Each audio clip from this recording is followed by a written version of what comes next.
and now you're groaning. There's a dance tonight, you are chaperoning. There's a band recital, and are you going? Yeah, I think that it's also today, yeah.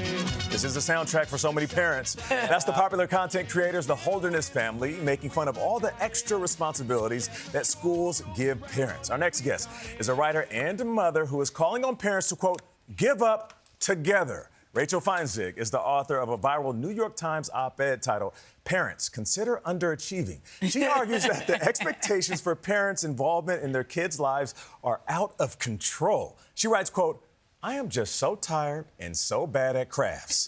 I dream of the day that we can all take it down a notch without shame. Rachel Feintzeig is right here. Yeah. Good morning. Good to see you. Good morning. A hero in the building. Yeah. There she is. That's right.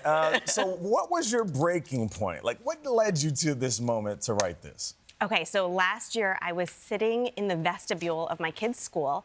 I had 4 events that I had to be at from 9 to 3. I had my laptop. It's super hot. I'm trying to work. And I'm just thinking, like, this is crazy. Who wants to be doing this?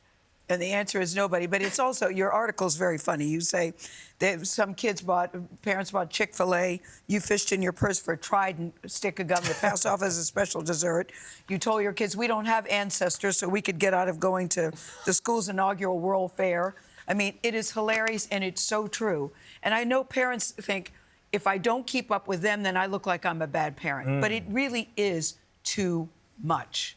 Yeah, I mean, there's a lot of guilt. I feel guilt over the standard of, like, the perfect mother. I see these parents coming with Chick-fil-A and a gluten-free pizza for field day lunch. But at a certain point, I don't know if that's the point of parenting, Yeah. you know?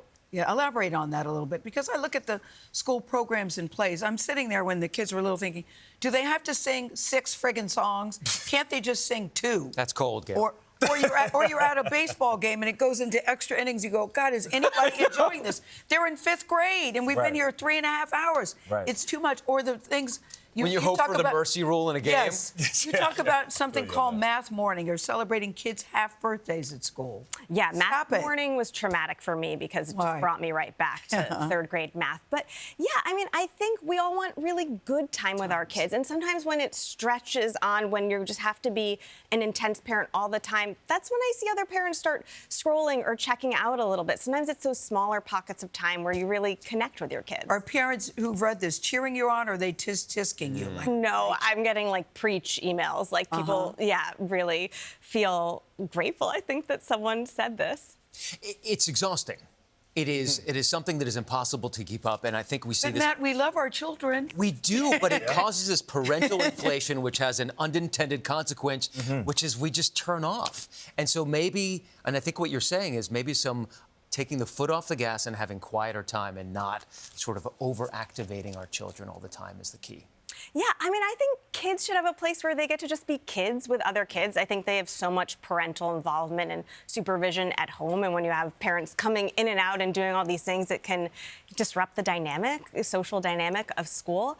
I also the Halloween parade is why I became a parent. It is so adorable, but you can't enjoy the great things when you're constantly being called into school for everything. But also, I'm glad you're calling on parents, because some of them make you feel guilty. I can remember so clearly bringing cupcakes to the class, and I stopped at Stop and Shop on the way to school to get them. A little judgment, Gayle? No, but other parents? But another parent said to me, "Oh, you didn't." She sniffed at me. "Oh, you didn't make the cupcakes." I wanted to go. No, I didn't. No, I did not. So she has her little cupcake container, and there's sprinkles. But she really tried to make me feel bad. And I'm thinking, they're still good cupcakes. The kids will still like them. But sometimes other parents do that to you, too. We were talking about this. How do you handle that? I mean, I think that's part of the problem. Like, my husband has told me I want it both ways. Like, I want to be the underachieving parent, but I also just feel terribly guilty all the time, which is why I need other people to join me to make me feel better. Yes. I thought I was going to be the parent making homemade cupcakes. I had this vision what happened? of myself. Yes. I don't make homemade cupcakes ever. What were you going to say, Matt? I was going to say that we were talking just before this segment about the snacks that people bring to games and activities. And I made the cardinal sin of bringing wedged oranges, which was like the standby snack in my day. It's not 1985, Matt. Well, apparently not, because I got such death looks. The dad bringing like Tupperware of oranges. where does this inflationary trend end? Like, how Okay. far is this going to go in like 5 years? Good question. I showed up to the poetry picnic at my kids' school a couple poetry years ago. picnic? I didn't even know you had to bring a snack. I had to bum an extra croissant off another mom, who I still remember because she saved me. But I mean, it's Wow. silly. There's the judgment of other parents, but then like my kid was sad. Like your kids are sad if you yeah. because there's a comparison. Because they're looking at what other parents are doing and what you're not doing. Yeah. So how do we fix it, Rachel? I think we all just take it down a notch, and I think everyone has to do it together because Yes. I mean, the and together part. Yes, and once you make something optional, it's not optional because Yeah. once a certain like subset of parents start coming, like I've seen the kids crying during math morning when their parents aren't there, Yeah. and I'm crying inside because I have to be at math morning. So it's just really a lose-lose make anyone cry. situation. Yeah. Yeah, no doubt. Well, Rachel Math Feintzeig, thank morning. you so much. We appreciate it. Thank you so And much. with all for that having me. said, to the parents that are wondering if they're doing a good job, I'll tell you, you're doing a good job. Thank you. Nick. All right.